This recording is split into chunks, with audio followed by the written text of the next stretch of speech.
എല്ലാ ഉദ്യോഗാർത്ഥികൾക്കും ഹാജാസ് ക്ലാസ്സസിലേക്ക് സ്വാഗതം. ഞാൻ സലിം ഷാ. പ്രിയപ്പെട്ട ഉദ്യോഗാർത്ഥികളെ, സെക്രട്ടേറിയറ്റ് അസിസ്റ്റന്റ് പരീക്ഷ എഴുതുന്ന പ്രിയപ്പെട്ട ഉദ്യോഗാർത്ഥികൾ, നമുക്കറിയാം കേരളത്തിലെ ഉദ്യോഗാർത്ഥികളെ ഏറ്റവും പ്രധാനപ്പെട്ട അവർ ആഗ്രഹിക്കുന്ന ഒരു ഉന്നത വിജയം നേടാൻ ജീവിതത്തിൽ സ്വന്തമായി നിലയുറച്ചുകൊണ്ട് ജീവിതത്തെ പല പ്രതിസന്ധികളും നേരിട്ടുകൊണ്ട് PSC പഠനത്തിലേക്ക് എത്തിച്ചേർന്നിരിക്കുകയും സെക്രട്ടേറിയറ്റ് അസിസ്റ്റന്റ് എന്ന മനോഹരമായ ജോലിയിലേക്ക് പ്രവേശിക്കാൻ വേണ്ടി കാത്തിരിക്കുകയും ചെയ്യുന്ന, അതിനുവേണ്ടി പരിശീലനത്തിൽ ഏർപ്പെട്ടിരിക്കുന്ന മുഴുവൻ ഉദ്യോഗാർത്ഥികളെയും ഒരിക്കൽ കൂടി എൻ്റെ ക്ലാസ്സിലേക്ക് സ്വാഗതം ചെയ്തുകൊണ്ട് നമുക്ക് തുടങ്ങാം. Political and social history of Kerala after 1956. 1956 ശേഷമുള്ള രാഷ്ട്രീയ സാമൂഹ്യ ചരിത്രം കേരളത്തിൻ്റെ. അതിൽ പ്രധാനമായും നാം ഇന്ന് ചർച്ച ചെയ്യുന്നത് രാഷ്ട്രീയ സംഭവ വികാസങ്ങളാണ്. കേരളം നിലവിൽ വന്നതിന് ശേഷം ഏതെല്ലാം മേഖലയിലാണ് രാഷ്ട്രീയപരമായും സാമൂഹ്യപരമായും ഉണ്ടായിട്ടുള്ള പുരോഗതിയെക്കുറിച്ചുള്ള വ്യക്തമായ ഒരു കാഴ്ചപ്പാട് ലഭിക്കുന്നതിന് നമുക്ക് ഈ ക്ലാസ് സഹായകമാകും എന്ന് ഞാൻ കരുതുന്നു. Political and social history of Kerala ശ്രദ്ധിക്കുക.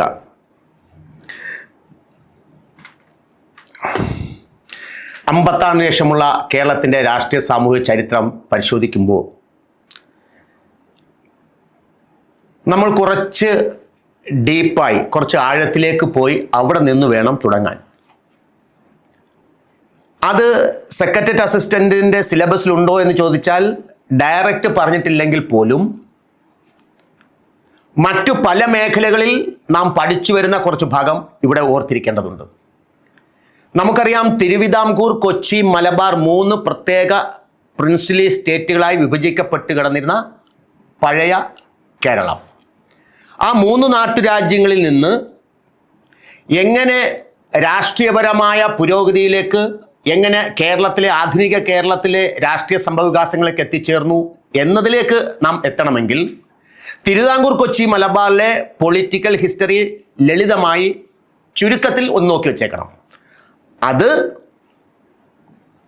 കേരള സെക്രട്ടേറിയറ്റ് അസിസ്റ്റന്റ് സിലബസിൽ ഡയറക്റ്റ് പറയുന്നില്ലെങ്കിൽ പോലും നമ്മൾ ഐക്യ കേരളം പഠിക്കുമ്പോൾ അത് പഠിക്കണം.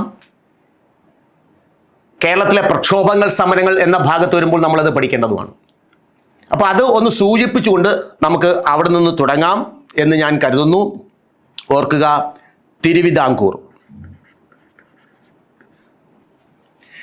തിരുവിതാംകൂറിൽ 1938 ഒരു വലിയ പ്രക്ഷോഭത്തിന് വേദിയായി. LD പരീക്ഷയ്ക്ക് നമ്മൾ പഠിച്ചിട്ടുള്ളതാണ്.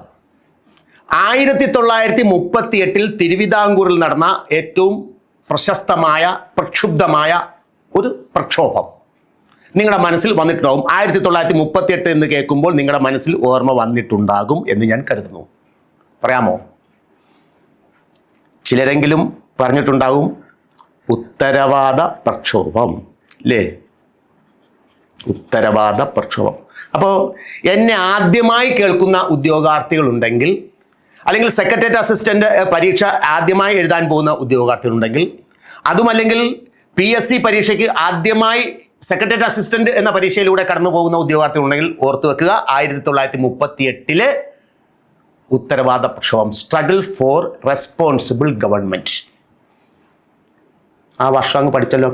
ഉത്തരവാദ പ്രക്ഷോഭം നടന്ന വർഷം 1900. നിങ്ങൾ പ്രീവിയസ് ക്വസ്റ്റ്യൻ പേപ്പർ എടുത്ത് വെച്ച് നോക്കൂ. ഒരുപാട് തവണ നമ്മൾ മാച്ച് ദ ഫോളോയിങ് ചോദിച്ചിട്ടുള്ളതാണ്. ഉത്തരവാദ പ്രക്ഷോഭം തിരുവിതാംകൂറിൽ നാട്ടുരാജ്യം, വർഷം 1938. ക്ലിയർ ആണേ? ആ അതിൻ്റെ ഡീറ്റെയിൽസിലേക്ക് ഞാൻ പോകുന്നില്ല. എന്താണ് ഉത്തരവാദ പ്രക്ഷോഭം എന്നോ അതിനെ നയിച്ച നേതാക്കളെ കുറിച്ചോ ഒന്നും ഞാനിവിടെ പറയുന്നില്ല. അത് നിങ്ങൾക്ക് അറിയാം. അറിഞ്ഞുകൂടാത്തവർക്കുണ്ടെങ്കിൽ കേരളത്തിലെ പ്രക്ഷോഭങ്ങൾ, സമരങ്ങൾ എന്ന നമ്മുടെ ഭാഗം വരുമ്പോൾ നിങ്ങൾക്ക് അത് ലഭിക്കുകയും ചെയ്യും. ഉത്തരവാദപ്പെട്ട കൈകളിലേക്ക്. ദിവാൻ ഭരണമാണല്ലോ, രാജാവുണ്ട്, ദിവാനുണ്ട്. ആ ദിവാൻ ഭരണം അവസാനിപ്പിച്ചുകൊണ്ട് തിരഞ്ഞെടുപ്പ് നടക്കണം. യൂണിവേഴ്സൽ അഡൾട്ട് ഫ്രാഞ്ചൈസ് ഉപയോഗിച്ചുകൊണ്ട് പ്രായപൂർത്തി വോട്ടവകാശ അടിസ്ഥാനത്തിൽ തെരഞ്ഞെടുപ്പ് നടത്തി ദിവാൻമാരുടെ ഭരണം അവസാനിപ്പിച്ച് അങ്ങനെ തിരഞ്ഞെടുക്കപ്പെട്ടു വരുന്ന കൈകളിലേക്ക്, അതാണ് ഉത്തരവാദപ്പെട്ട കൈകൾ, ആ കൈകളിലേക്ക് അധികാരം നൽകണം. ഉത്തരവാദ പ്രക്ഷോഭം. ആ ഉത്തരവാദ പ്രക്ഷോഭത്തിൻ്റെ ഭാഗമായിട്ടാണ് തുടർച്ചയായി നടന്നു വന്ന പ്രക്ഷോഭം. 38 മുതൽ ജനകീയ ഭരണ സംവിധാനത്തിനു വേണ്ടി തിരുവിതാംകൂറിൽ ഉണ്ടായ മുറവിളികൾ. അതിനെ തുടർന്ന് പുന്നപ്ര വയലാർ സമരം 46 അല്ലേ, 1946 പുന്നപ്ര വയലാർ സമരം ആലപ്പുഴ ജില്ലയിൽ.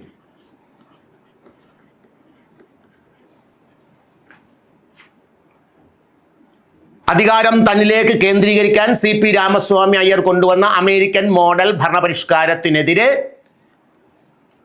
തിരുവിതാംകൂറിൽ അലയടിച്ചുയർന്ന ആ മഹത്തായ പ്രക്ഷോഭം പുന്നപ്ര വയലാർ സമരം 1946. ആ പ്രക്ഷോഭത്തെ കാലഘട്ടത്തിലാണല്ലോ KCS മണി CP രാമസ്വാമി അയ്യരെ ആക്രമിക്കുന്നത്. നമുക്കറിയാം. സ്വാതി സംഗീതോത്സവം ഉദ്ഘാടനം ചെയ്യാൻ എത്തുന്ന CP രാമസ്വാമി അയ്യർ എന്ന അന്നത്തെ തിരുവിതാംകൂർ ദിവാൻ, അമേരിക്കൻ മോഡൽ ഭരണപരിഷ്കാരം കൊണ്ടുവന്ന CP രാമസ്വാമി അയ്യരെ വധിക്കാൻ ശ്രമിക്കുന്ന ഒരു സംഭവം നമുക്കറിയാം. 1947 ജൂലൈ മാസം 25-ാം തീയതി അല്ലേ, KCS മണി എന്ന കോണാട്ട് മഠം ചിദംബര സുബ്രഹ്മണ്യ അയ്യർ, KCS മണി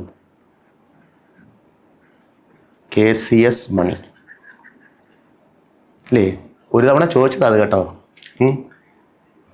KCS മണിയുടെ പൂർണ്ണ നാമം കോണാട്ട് മഠം ചിദംബര സുബ്രഹ്മണ്യ അയ്യർ. കോണാട്ട് മഠം ചിദംബര സുബ്രഹ്മണ്യ അയ്യർ. അപ്പോൾ CPക്ക് വെട്ടേൽക്കുന്നു. അതിനെ തുടർന്ന് CP ദിവാൻ സ്ഥാനം ഒഴിയുന്നു. അങ്ങനെ അന്നത്തെ തിരുവിതാംകൂർ രാജാവായിരുന്ന ശ്രീ ചിത്തിരനാൾ ഇന്ത്യ യൂണിയനിൽ അംഗമാകാൻ അപേക്ഷ നൽകുന്നു. അതായിരുന്നു പ്രധാനപ്പെട്ട കാര്യം. അപ്പോൾ 38 ഉത്തരവാദ പ്രക്ഷോഭം, 46 പുന്നപ്ര വയലാർ സമരം, 47 CPക്ക് വെട്ടേൽക്കുന്ന സംഭവത്തോടു കൂടിയാണ് ഒരു ഉത്തരവാദപ്പെട്ട ഗവൺമെന്റ് തിരുവിതാംകൂറിൽ നിലയിൽ വരാൻ ഇടയാക്കിയ സാഹചര്യം ഇതായിരുന്നു. അങ്ങനെയാണ് 1948 തിരുവിതാംകൂറിൽ ആദ്യത്തെ ജനകീയ മന്ത്രിസഭ നിലവിൽ വരുന്നു. അപ്പോൾ അവിടെ അത് ഓർത്തു വെച്ചേക്കുക ഉദ്യോഗാർത്ഥികൾ. തിരുവിതാംകൂറിൽ ആദ്യത്തെ ജനകീയ മന്ത്രിസഭ നിലവിൽ വന്ന വർഷം 1948. ആ ജനകീയ മന്ത്രിസഭയുടെ ആദ്യത്തെ പ്രധാനമന്ത്രി പറഞ്ഞോ, ആദ്യത്തെ പ്രധാനമന്ത്രി മനസ്സിൽ വന്നല്ലോ. തിരുവിതാംകൂർ ആദ്യത്തെ പ്രധാനമന്ത്രി പട്ടം എ താണുപിള്ള അല്ലേ, പട്ടം എ താണുപിള്ള. ക്ലിയർ ആണല്ലോ. അദ്ദേഹത്തോടൊപ്പം മറ്റു 2 മന്ത്രിമാരുണ്ട്. ആദ്യത്തെ ജനകീയ കേരളത്തിലെ മുഴുവൻ ഉദ്യോഗാർത്ഥികളും, പ്രിയപ്പെട്ട സഹോദരങ്ങളെ, ഉദ്യോഗാർത്ഥികളെ, കേരളത്തിലെ മുഴുവൻ ഉദ്യോഗാർത്ഥികളും പഠിച്ചു വെച്ചിരിക്കുന്ന വസ്തുതയാണ് തിരുവിതാംകൂറിലെ ആദ്യത്തെ ജനകീയ പ്രധാനമന്ത്രി, തിരുവിതാംകൂർ ആദ്യത്തെ പ്രധാനമന്ത്രി പട്ടം താണുപിള്ള. തിരുവിതാംകൂർ ആദ്യത്തെ ജനകീയ മന്ത്രിസഭയിലെ മന്ത്രിമാർ ആരെല്ലാം ചൂടെ കൊടുത്തിരിക്കുന്നവയിൽ Pattom Thanu Pillai, C Kesavan, TM Varghese, Panampilly Govinda Menon. Options A, B ഇതേപോലെ പട്ടം താണുപിള്ള, പനമ്പള്ളി ഗോവിന്ദമേനോൻ, TK ദിവാകരൻ, സഹോദര അയ്യപ്പൻ, ഇങ്ങനെയൊക്കെ. C അങ്ങനെ അടുത്ത ഓപ്ഷൻ. നമ്മൾ പട്ടം താണുപിള്ള മാത്രം പഠിച്ചുകൊണ്ട് പോയി. അപ്പോൾ തിരുവിതാംകൂർ ആദ്യത്തെ ജനകീയ മന്ത്രിസഭയിലെ ആദ്യത്തെ പ്രധാനമന്ത്രി, തിരുവിതാംകൂർ ആദ്യത്തെ പ്രധാനമന്ത്രി പട്ടം താണുപിള്ളയെങ്കിൽ ആ മന്ത്രിസഭയിൽ മറ്റു 2 മന്ത്രിമാർ കൂടി ഉണ്ടായിരുന്നു എന്ന വസ്തുത ഓർത്തിരിക്കുക.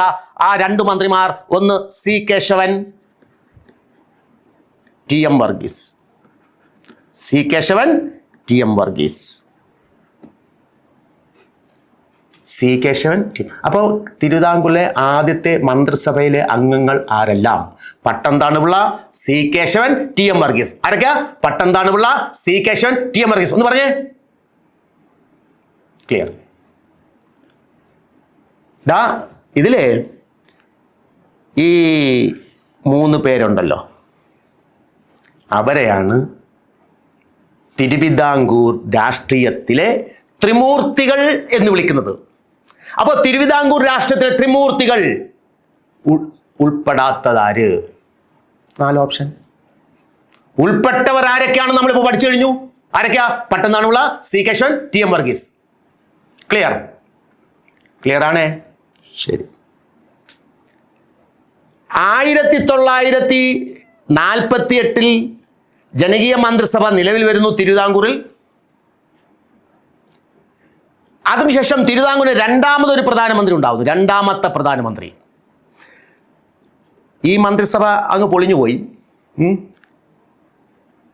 പട്ടംതാണുപിള്ള മന്ത്രിസഭ അഭിപ്രായ വ്യത്യാസത്തെ തുടർന്ന് അത് പൊളിഞ്ഞു പോകുന്നു. 48 മുതൽ, ആ വർഷം തന്നെ 48 മുതൽ 1951 വരെ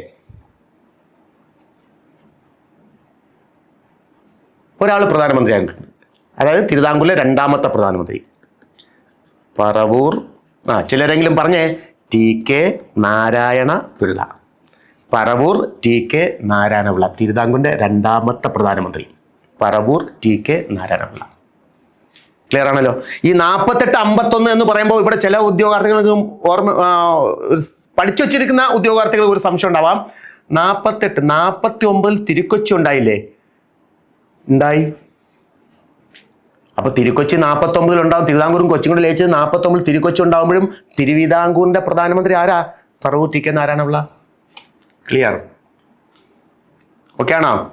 ആ ഇടയ്ക്കും അദ്ദേഹം ഉണ്ട്. ആ വസ്തുത ഞാൻ അങ്ങോട്ട് പറയുമ്പം ഒന്നുകൂടെ നിങ്ങൾക്ക് വ്യക്തമാവും. അപ്പോൾ ഇവിടെ തിരുവിതാംകൂറിൽ ഈ പൊളിറ്റിക്കൽ മൂവ്മെന്റ് മനസ്സിലായോ? 1938 ഉത്തരവാദ പ്രക്ഷോഭം, തെരഞ്ഞെടുക്കപ്പെട്ട കൈകളിലേക്ക് അധികാരം നൽകുക എന്ന് പറഞ്ഞാൽ ആദ്യത്തെ ജനകീയ പ്രക്ഷോഭം നടക്കുക.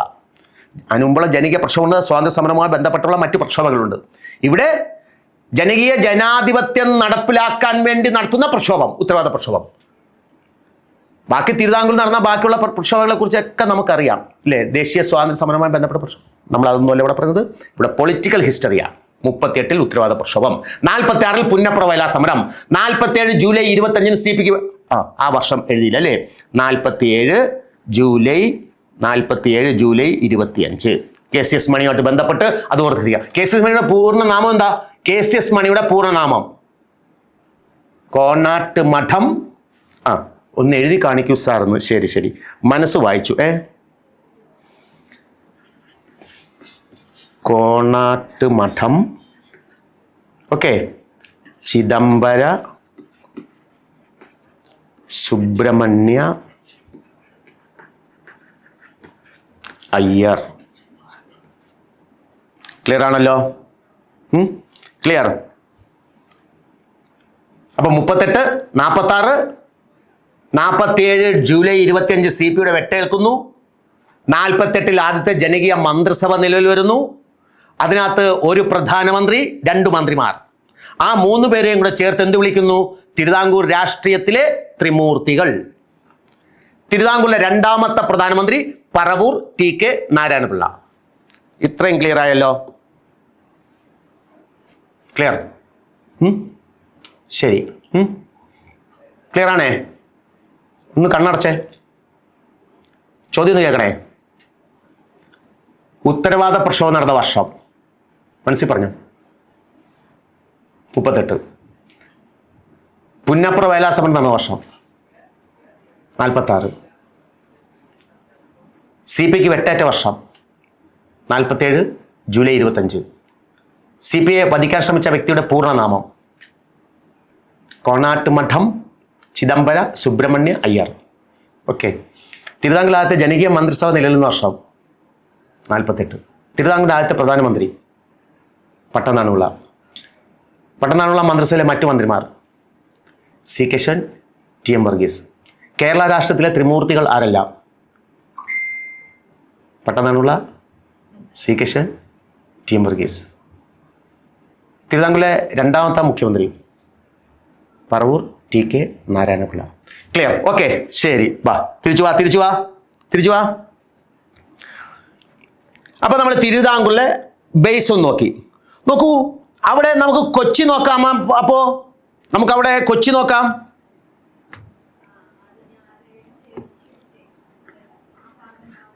കൊച്ചിയിൽ എന്താ അവസ്ഥ ഇതേ കാലഘട്ടത്തിൽ? കൊച്ചിയിൽ തിരുവിതാംകൂറിൽ ജനാധിപത്യ സംവിധാനത്തെ കുറിച്ച് ചിന്തിക്കുന്നതിന് മുമ്പ് തന്നെ കൊച്ചി നാട്ടുരാജ്യത്തിൽ സംവിധാനം ഉണ്ടായി. 1938 കൊച്ചിയിൽ ആദ്യത്തെ ജനകീയ മന്ത്രി ഉണ്ടായി. ഒരാളെ മന്ത്രിസ്ഥാനം കൊടുക്കുന്നു. ജനകീയ മന്ത്രിസഭയല്ല, മന്ത്രിസഭ കൂട്ടം, മന്ത്രിമാരുടെ കൂട്ടം. ഇത് ഏകാംഗ മന്ത്രി, ഒരാളെ മന്ത്രിയാക്കുന്നു. അപ്പൊ കൊച്ചിയിലെ ആദ്യത്തെ ജനകീയ മന്ത്രി പഠിച്ചിട്ടുള്ളവർക്കുണ്ടെങ്കിൽ പറയാം. കൊച്ചി നാട്ടുരാജ്യത്തിലെ ആദ്യത്തെ ജനകീയ മന്ത്രി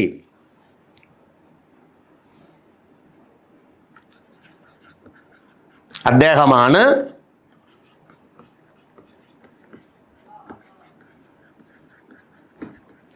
അമ്പാട്ട് ശിവരാമ മേനോൻ. കൊച്ചിയിലെ ആദ്യത്തെ ജനകീയ മന്ത്രി, ഒരാളെ മാത്രം മന്ത്രിയാക്കുന്നു. അതാണ്. ക്ലിയർ ആണല്ലോ? പിന്നീട് എപ്പോഴാണ് കൊച്ചിയിൽ ഒരു ജനകീയ മന്ത്രിസഭ, ഒരു പോപ്പുലർ മിനിസ്ട്രി, ജനകീയ മന്ത്രിസഭ നിലവിൽ വരുന്നത്? കൊച്ചിയിലെ ആദ്യത്തെ ജനകീയ മന്ത്രിസഭ നിലവിൽ വന്ന വർഷം 1946. കൊച്ചിയിലെ ആദ്യത്തെ ജനകീയ മന്ത്രിസഭ നിലവിൽ വന്ന വർഷം 1946. ആ മന്ത്രിസഭ ഏതാ? അങ്ങനെ ഉണ്ടായ ഒരു മന്ത്രിസഭ കൊച്ചിയിലെ ആരൊക്കെയാ? Panampilly Govinda Menon, CR Iyunni, K Ayyappan, TK Nair. Clear? ഒരു ജനകീയ മന്ത്രിസഭ കൊച്ചിയിൽ വരുന്നു. കൊച്ചിയിലെ ആദ്യത്തെ ജനകീയ മന്ത്രിസഭയിലെ അംഗങ്ങൾ Panampilly Govinda Menon, CR Iyunni, K Ayyappan, TK. K Ayyappan നമ്മുടെ സഹോദര അയ്യപ്പൻ, അതെ. Socialist party, Praja party, Congress തുടങ്ങിയ വിവിധ കക്ഷികളുടെ ഒരു കൂട്ടമായിരുന്നു അത്. പനമ്പള്ളി. അതിനകത്ത് ഒരു പ്രധാനമന്ത്രിയും ഇല്ല, മുഖ്യമന്ത്രിയില്ല. ഒരുപാട് ഉദ്യോഗാർത്ഥികളും അധ്യാപകരും ഒക്കെ തെറ്റായി പഠിപ്പിക്കുന്നു. കൊച്ചിയിലെ ആദ്യത്തെ മന്ത്രിസഭയിലെ പ്രധാനമന്ത്രി ആരായിരുന്നു? പനമ്പള്ളി ഗോവിന്ദമേനോനായിരുന്നു. തെറ്റ് കേട്ടോ. 46 ഒരു ജനകീയ മന്ത്രിസഭ ഉണ്ടാകുമ്പോൾ 4 പേരാണ് അതിൽ അംഗങ്ങൾ. Panampilly Govinda Menon, CR Iyunni, K Ayyappan, TK Nair. അത് മന്ത്രിസഭയിൽ ആരുണ്ടായിരുന്നില്ല? ഒരാൾക്ക് പ്രത്യേകമായ ഒരു പദവി കൊടുത്തിരുന്നില്ല. ഈ മന്ത്രിസഭയ്ക്ക് ഒരു പ്രത്യേകത കൂടിയുണ്ട്. ഇതാണ് ആദ്യത്തെ കൂട്ടുകക്ഷി മന്ത്രിസഭ.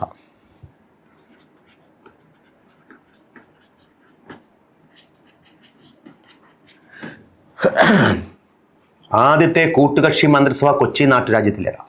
അങ്ങനെ 46 ഉണ്ടാവുന്നു. ആ കൂട്ടുകക്ഷി മന്ത്രിസഭ പനമ്പള്ളിയും CR ഇയുണ്ണിയും സഹോദരൻ അയ്യപ്പനും TK നായരും അടങ്ങുന്ന ഒരു കൂട്ടായ്മ. അതിൽ 1947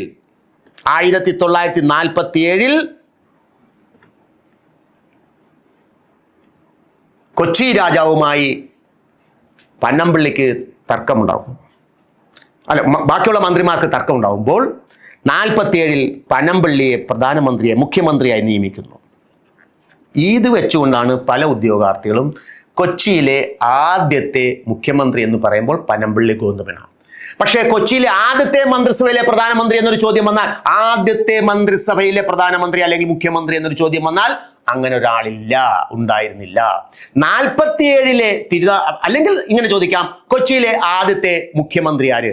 അങ്ങനെ വരുമ്പോൾ നമുക്ക് പനമ്പള്ളി ഗോവിന്ദമേനോൻ ഉത്തരം കൊടുക്കാം. ആദ്യത്തെ മന്ത്രിസഭയിലെ പ്രധാനമന്ത്രി ആര് എന്ന് ചോദിച്ചാൽ അങ്ങനെ ഒരാളില്ല, ഇവരാരുമല്ല എന്നാണ് ഉത്തരം. ക്ലിയർ ആണല്ലോ? ഇനി എന്താ? ആദ്യ മന്ത്രിസഭയില്ല. ചോദ്യത്തിലെ ഘടനയിൽ, വാക്യത്തിൽ, ഒരു വാചകത്തിൽ ഒരു വ്യത്യാസം സംഭവിക്കുന്നു. കൊച്ചിയിലെ ആദ്യത്തെ മുഖ്യമന്ത്രി ആര് എന്ന് ചോദ്യം വന്നാൽ അത് പനമ്പള്ളി ഗോവിന്ദമേനോൻ. രണ്ടാമത്തെ മുഖ്യമന്ത്രി TK നായർ. അവിടെയും 2 പേർ. ക്ലിയർ ആണല്ലോ? ഓക്കെ. ഇനി 1948 കൊച്ചിയിൽ പ്രായപൂർത്തി വോട്ടവകാശാടിസ്ഥാനത്തിൽ തെരഞ്ഞെടുപ്പ് നടക്കുന്നു. അപ്പൊ അവിടെ ഒരു ചോദ്യം വരുന്നല്ലോ.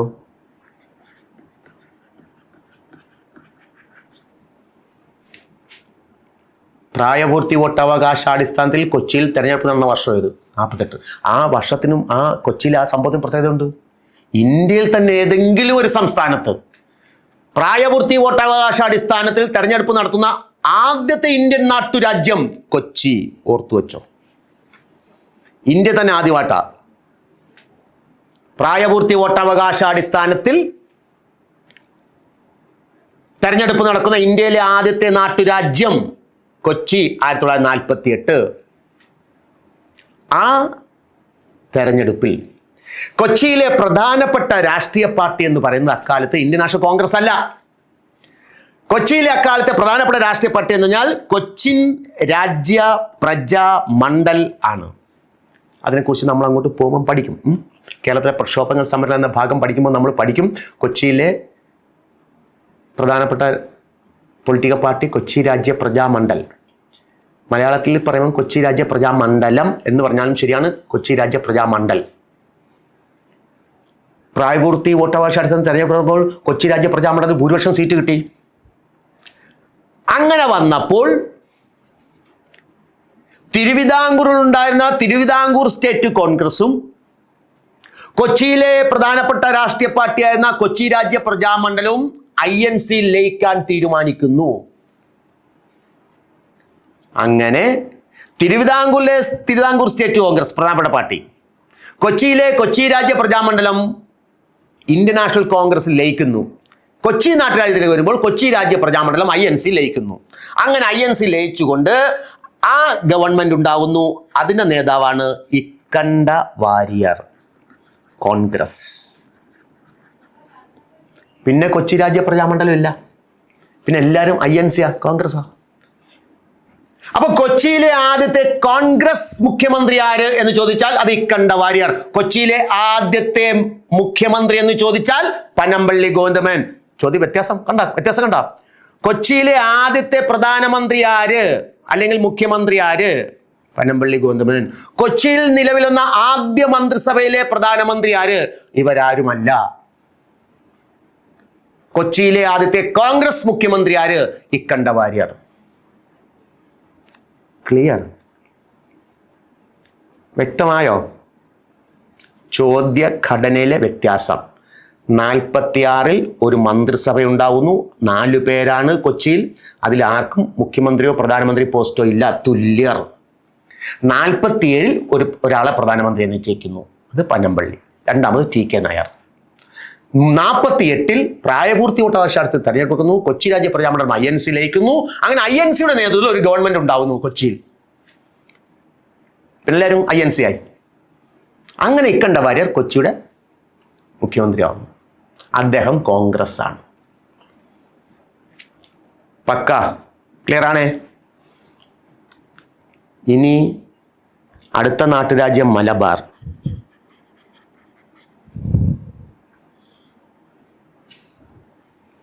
മലബാറിൽ എന്താ അവസ്ഥ? മലബാറിൽ 1937 C രാജഗോപാലാചാര്യയുടെ മന്ത്രിസഭ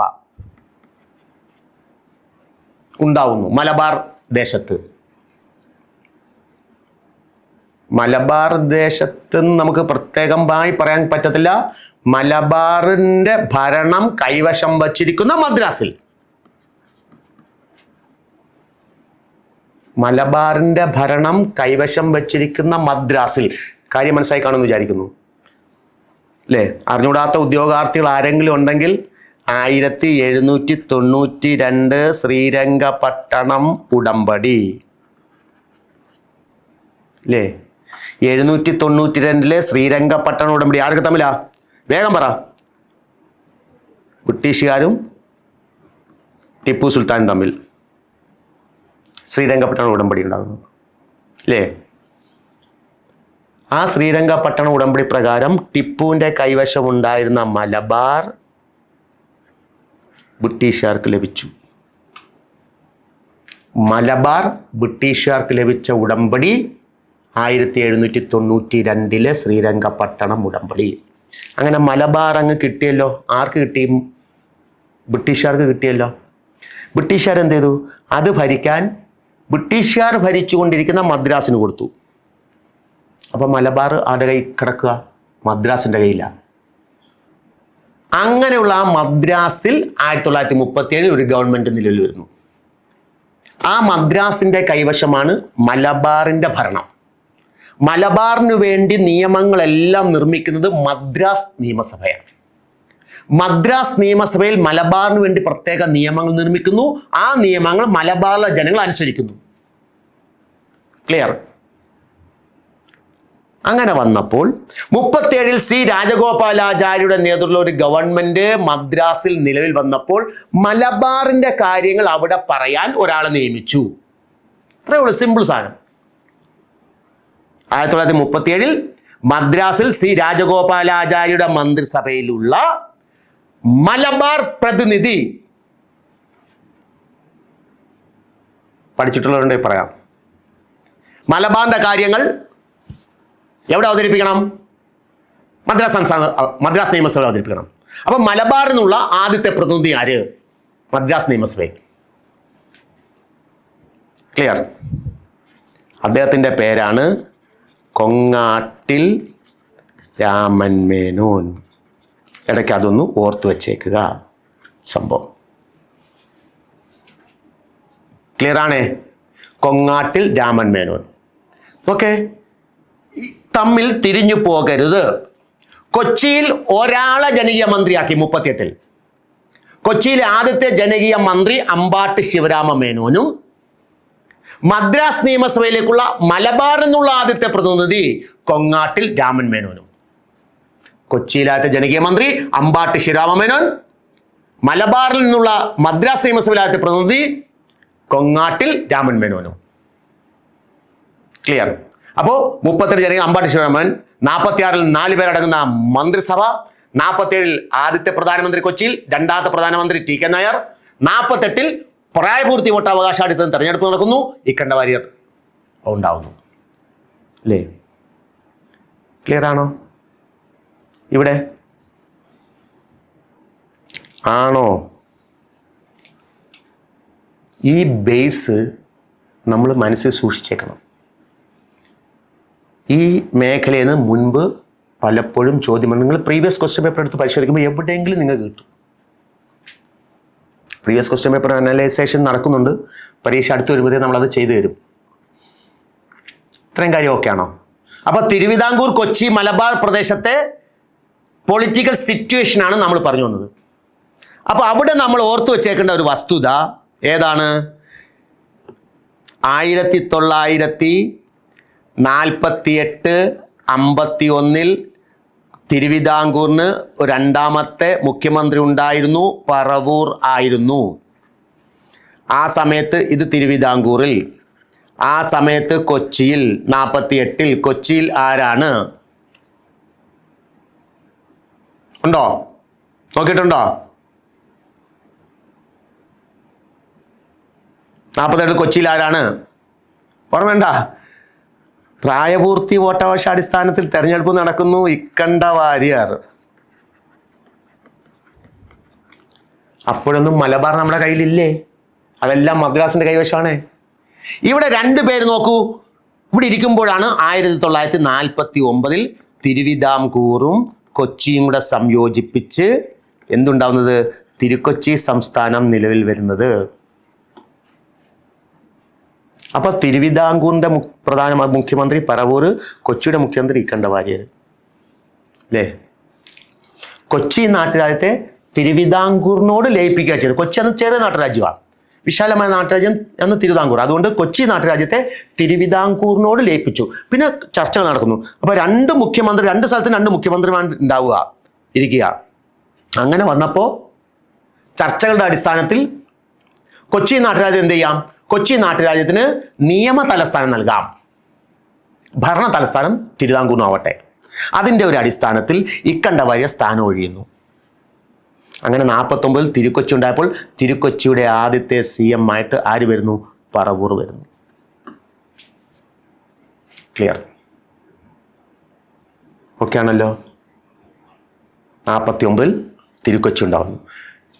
പിന്നീട് അപ്പോഴത്തേക്ക് നമുക്കറിയാം രാജ്യം സ്വാതന്ത്ര്യം നേടിക്കഴിഞ്ഞു. നമ്മൾ 49 തിരുക്കൊച്ചി ഉണ്ടാക്കി. SK ധർ കമ്മീഷൻ ഉണ്ടാവുന്നു. JVP കമ്മീഷൻ നിങ്ങൾ കോൺസ്റ്റിറ്റ്യൂഷനകത്ത് പഠിക്കുന്നതാണ്.